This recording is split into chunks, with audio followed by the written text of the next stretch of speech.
Fala pessoal, meu nome é Samantha, eu sou Tech Lead aqui no Pagar.me e hoje a gente vai falar sobre Continuous Testing. Há um tempo atrás eu fiz uma pesquisa, divulguei em vários canais, LinkedIn, alguns grupos, para poder entender que palavras vinham à cabeça das pessoas quando elas ouviam falar de teste e qualidade no geral, né? Então, essas são algumas das palavras que apareceram. Vocês podem ver que, dependendo do tamanho da palavra, né, as palavras maiores são aquelas que apareceram com mais frequência. Então, tem coisas diferentes que as pessoas pensam quando a gente fala de teste e qualidade, desde a própria palavra teste, né? Diferentes tipos de teste, como funcionais, segurança, a parte de processos apareceu, automação, colaboração, requisitos tanto funcionais quanto não funcionais. Então, quando a gente fala desse assunto, eu costumo dizer que qualidade é um conjunto de características, né? Que dependendo do tipo de aplicação que você está trabalhando, dependendo de quem são os seus clientes, tudo isso vai moldar o que vai significar qualidade para o projeto que você está. Mas, independente disso, continuous testing é uma coisa que a gente tem que investir. Então, o que é continuous test ou testes contínuos, né? É ter os testes como parte de todo o processo de desenvolvimento. Então, a gente veio de uma época onde teste era apenas uma fase dentro do ciclo de desenvolvimento, então, pessoas desenvolviam e depois pessoas testavam. Com a automação isso mudou um pouco, então o processo de testar passou a ser mais fluido e fazer parte, né, do ciclo de desenvolvimento, mas ainda assim só automatizar também não é a resposta para os nossos problemas em relação à qualidade de software. Teste tem que fazer parte de todo o processo em todas as etapas. Então, quando a gente fala de continuous testing, a gente está falando de testar em todas as etapas existentes dentro do ciclo de desenvolvimento. Desde quando a gente está planejando, a gente já pode começar a pensar em testes, até quando a gente começa a desenvolver, quando a gente lança uma release, e até mesmo em produção, né? Tem ficado cada vez, as pessoas têm falado cada vez mais de testes sintéticos, de que também em produção a gente pode monitorar, a gente pode testar. O importante é entender que garantir a qualidade daquilo que a gente está desenvolvendo não está ali só em uma etapa ou em duas etapas, mas sim faz parte de todo o trabalho feito dentro de desenvolvimento. E aí, alguns problemas que a gente enfrenta no dia a dia, né? Ou os testes são implementados apenas no final do ciclo, então você tem ali todo um trabalho de levantamento dos requisitos, de desenvolvimento, e no final, quando está pronto, aqui você vai ver se as coisas estão funcionando ou não. Testes demoram para executar e são instáveis, então quem nunca passou por o problema de ter ali uma suíte de teste enorme, normalmente de teste ponta a ponta, que demora ali às vezes horas para executar, e ainda assim, quando executa, tem uma série de testes que falham sem ter um motivo aparente, né? E também o alto custo para manutenção de testes ambientes. É um problema que a gente costuma enfrentar também, de muitas das vezes ou não ter um ambiente que seja ali bem parecido com produção, para garantir que a gente vai conseguir testar, né, e reproduzir os comportamentos que acontecem em produção. Algumas vezes a gente nem tem esse ambiente, às vezes a gente tem esse ambiente, mas ele é bem diferente do que acontece em produção, e acaba que uma série de problemas só são encontrados em produção por causa dessa diferença de ambientes, o que também gera altos custos, né? Então, a gente também sabe ali que manter um ambiente muito parecido com produção para teste é algo que também aumenta os nossos custos de infraestrutura. Quando a gente fala de continuous testing, não é só o ato de testar ou o teste automatizado, né? Engloba tudo que é relacionado a testes. Então, desde como a gente faz a gestão dos defeitos encontrados, a parte de automação também, a parte de gestão dos ambientes, a parte de dados, que também normalmente é uma outra dificuldade que a gente tem dentro do processo de teste, que muitas das vezes ou você não tem autonomia para conseguir gerar a massa de dados que você precisa. Então, eu já participei de projetos de que para a gente poder testar determinados cenários, a gente tinha que pedir com uma semana de antecedência para que as pessoas responsáveis por aquela aplicação gerassem a massa de dados que a gente precisava, para depois a gente poder testar, e dado que os testes foram realizados, aquela massa já não era mais válida, e se a gente precisasse testar de novo, tinha que repetir esse mesmo processo. Então, em cada um desses tópicos, a gente encontra algumas dificuldades, e essas dificuldades estão muito relacionadas também à testabilidade do sistema que a gente está trabalhando. Então, é um atributo de qualidade muito importante para garantir que os sistemas sejam testáveis e que a gente consiga testar da melhor forma, é que eles sejam pensados, orientados a teste, né? Para que não ocorra lá no final esse tipo de problema de que não dá para fazer tal tipo de teste automatizado porque a gente tem uma dependência de massa que depende de alguém para gerar essa massa, e aí não adianta rodar os testes se esses testes sempre vão quebrar.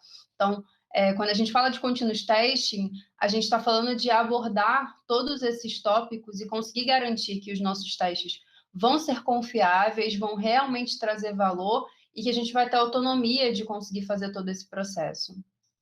Alguns pilares, né, quando a gente fala de continuous testing, então, criação e manutenção de testes. Testes não são coisas que a gente cria e deixa para lá para sempre, então, assim como o código da aplicação, eles estão em constante manutenção, eles estão sendo evoluídos, eles estão sendo melhorados, a gente tem que estar sempre buscando aumentar a cobertura. Execução em pipeline, né, a escala e orquestração, ou seja, também não adianta ter uma série de testes automatizados que só são executados na máquina de alguma pessoa específica ou que são executados só no dia de release. Esses testes têm que ser executados continuamente e ter esses testes sendo executados continuamente, a gente consegue ter um feedback bem mais rápido e conseguir analisar a causa dos problemas, né? Então, esses são pilares importantes para garantir que a gente tem continuous testing no nosso processo. Quando a gente fala de continuous testing, é muito comum ouvir o termo shift left, né? Porque a ideia é trazer o teste o mais para o início possível, mas não só para o início, mas também dentro de todo o ciclo. É por isso que a gente vê aqui, né, que a cada novo código, a cada build, a cada deploy, e em produção também a gente consegue pensar em testes e consegue ter uma atuação focada em garantir a qualidade daquilo que a gente está entregando. E no final das contas, é importante também que a gente tenha em mente que é tudo sobre risco, né? Então, a gente sabe que é difícil conseguir garantir, testar todos os cenários possíveis e imagináveis, muitas das vezes a gente nem sabe que cenários são esses, mas é importante que a gente garanta uma cobertura que seja bacana, pelo menos para as áreas que são mais prioritárias, as áreas que são de maior risco da nossa aplicação, para garantir que se a gente tiver algum problema, esse problema vai ter o mínimo de impacto possível. E aí é por isso que a gente tem alguns pontos chaves para nos ajudar nessa estratégia, né? Então, pensar sempre em cobertura de risco de negócio, é importante entender quais são as funcionalidades mais utilizadas, quais são os pontos críticos, quais são os caminhos que trazem mais receita para a empresa, porque a gente sabe que nesses pontos críticos são os pontos que a gente vai precisar dedicar mais tempo, vai precisar ter ali um trabalho bem mais forte, enquanto outros pontos que não sejam tão relevantes são pontos que a gente até aceita o risco de ter algum problema, porque a gente sabe que se tiver um problema, o impacto vai ser baixo, ou se tiver um problema, a gente vai conseguir corrigir ele de forma muito rápida. Então, é importante ter uma noção dessa cobertura de risco de negócio. Insights de quando uma release está confiável para seguir. Então, são os testes que vão dizer para a gente que, olha, essas modificações que foram feitas, elas estão ok, essa release pode ir para ambiente de produção, a gente pode entregar essa funcionalidade para o nosso cliente, tendo a garantia de que isso não vai impactar tudo que já existe até hoje. Acelerar a entrega garantindo qualidade, então, acho que boa parte das pessoas já ouviu em algum projeto na vida de que o teste estava atrasando o desenvolvimento, que a gente ia precisar entregar sem testar porque não ia dar tempo. Mas pelo contrário, né? Se a gente for pensar mais a médio prazo, se a gente não tem teste, isso atrasa muito o desenvolvimento, porque com o passar do tempo você vai ter mais código sendo inserido, mais modificações sendo feitas, você não tem nenhum processo que te garante que essas mudanças estão funcionando e não estão causando nenhum efeito colateral em outros lugares. Isso dá cada vez mais medo e receio de fazer essas mudanças. Então, com o passar do tempo, isso sim atrasa o desenvolvimento bem mais do que no início, né, você deixando de testar porque acha que isso vai fazer entregar mais rápido. Testes como base do processo de desenvolvimento. Então, eu já dei o exemplo ali de testabilidade, né? Então, não é só começar o projeto tendo testes, mas pensar orientado a testes. Isso ajuda muito a gente a conseguir, inclusive, ter testes melhores, ter uma cobertura de teste melhor, se a gente já pensa desde o início. Garantir ambientes de teste e gestão de dados. Então, isso também é importante que a gente consiga ter autonomia para garantir que os nossos ambientes vão estar no estado que a gente precisa para poder rodar os testes, evitando que a gente tenha testes intermitentes, né, que quebram ali porque teve uma modificação de dado, porque teve alguma alteração no ambiente que a gente não sabia na hora que os testes foram executados. Do Shift Left, testes automatizados, ao Shift Right, monitoramento e testes em produção. Então, o trabalho também não acaba só quando a release é lançada para produção. A gente também tem que garantir que o ambiente de produção se comporta da forma que é esperada e a gente consegue ter essa visibilidade através ali de monitoramento e, inclusive, de testes em produção. Executar os testes certos no momento certo, isso é muito importante. Eu gosto bastante da definição que o Google usa para testes, né, que é ali um depara, quando a gente fala da pirâmide, né, de testes de unidade, integração e ponta a ponta, que são testes pequenos, médios e grandes. Se a gente tenta executar os testes que são os testes grandes, que são os testes mais integrados, que são os testes que exercitam ali várias aplicações em conjunto, no momento que a pessoa desenvolvedora está fazendo a modificação, vai demorar muito o processo de desenvolvimento, porque imagina que você tem ali uma suíte de teste que leva 1 hora para ser executada, e você tem que esperar essa 1 hora para conseguir entender se aquela pequena modificação que você fez gerou algum impacto. Então, é por isso que a gente tem também testes menores, né, que ficam ali mais em testes de unidade e testes de componentes, que vão executar mais rápido e vão dar para a gente o feedback de que está tudo bem ou se teve algum problema. Uma outra coisa legal também que dá para fazer quando a gente tem, né, uma base de código muito grande, com muita coisa, principalmente monolitos, é que você também pode criar um processo para rodar os testes de acordo com as modificações que estão sendo feitas. Então, se eu tenho uma suite ali com milhares de testes e eu modifiquei um determinado componente, uma determinada funcionalidade, eu posso ali mesmo em tempo de, antes de subir o meu pull request, antes de fazer, subir a minha alteração para o repositório, rodar a suíte de testes que está relacionada àquele componente ou àquela funcionalidade, que eu sei que se teve algum impacto, eu vou conseguir descobrir aquilo ali o mais rápido possível. Então, é muito importante também, não adianta só a gente criar vários testes e não ter confiança nesses testes, ou de novo, porque eles são intermitentes, que é um dos grandes problemas que a gente enfrenta, ou porque eu fico ali horas esperando uma suíte de teste rodar que não me traz tanto valor quanto eu precisaria. Então, é importante entender de que eu tenho que executar os testes certos nos momentos certos. Feedback em todos os estágios do pipeline, então isso também é importante. A cada passo que acontece no pipeline, né, conforme a nossa modificação vai passando pelo pipeline, ela vai provando se ela está apta para ir para a produção ou não.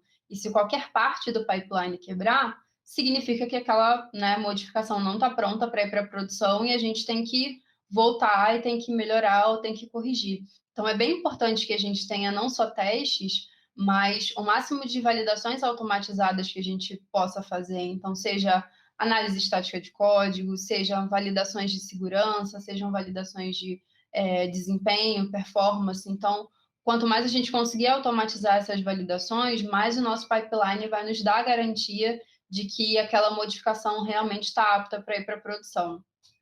E revisar e otimizar continuamente os testes. Então, eu já comentei também que não adianta só a gente criar o teste e achar que ele vai ficar lá por anos sem ter nenhuma modificação, mas a gente sempre procurando, né, melhorar, aumentar a cobertura e tornar os testes mais confiáveis e resilientes.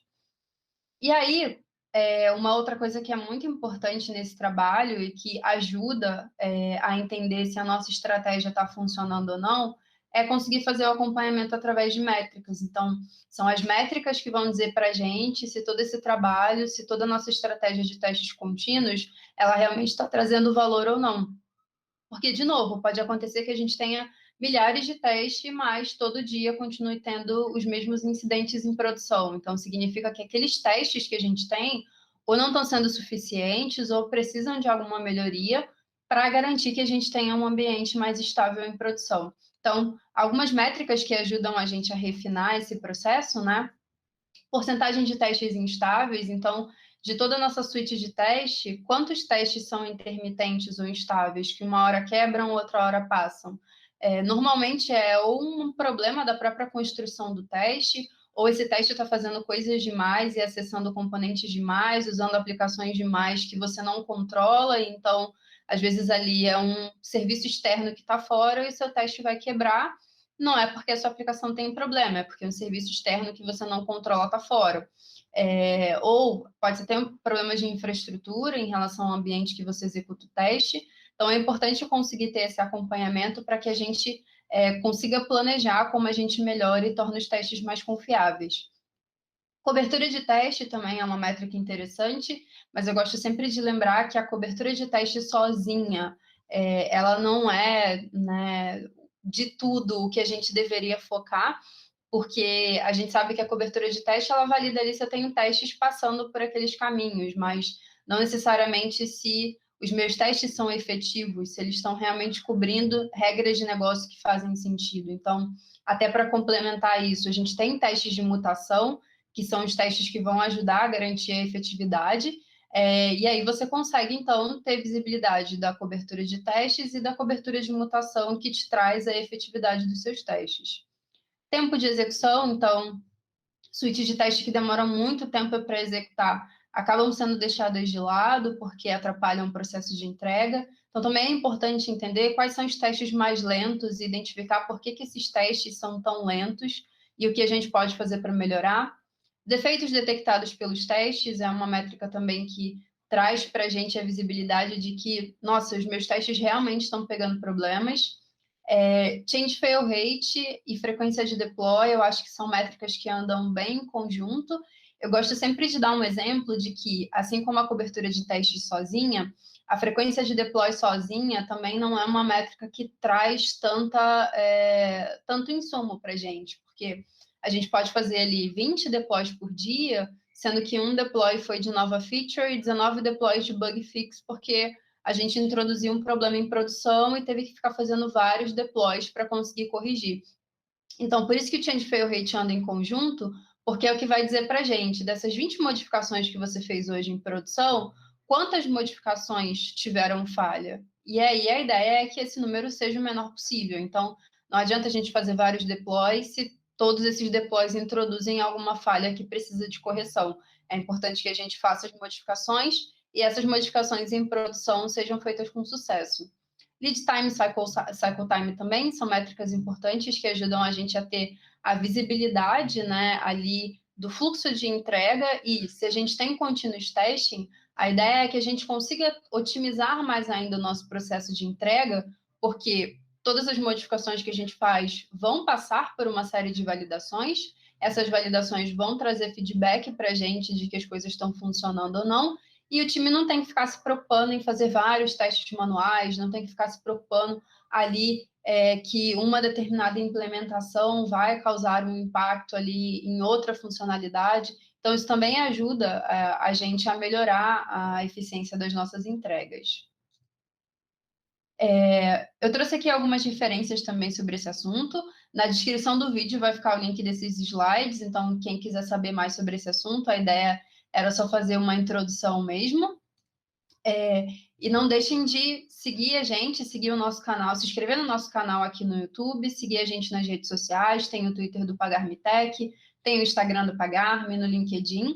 A gente tem muitas vagas abertas e aqui na descrição do vídeo também vocês vão ver o link para a nossa página de jobs. E além disso, se vocês tiverem qualquer pergunta ou qualquer comentário em relação a esse conteúdo, podem comentar aqui embaixo também, que a gente vai ficar de olho e responder. Valeu, pessoal!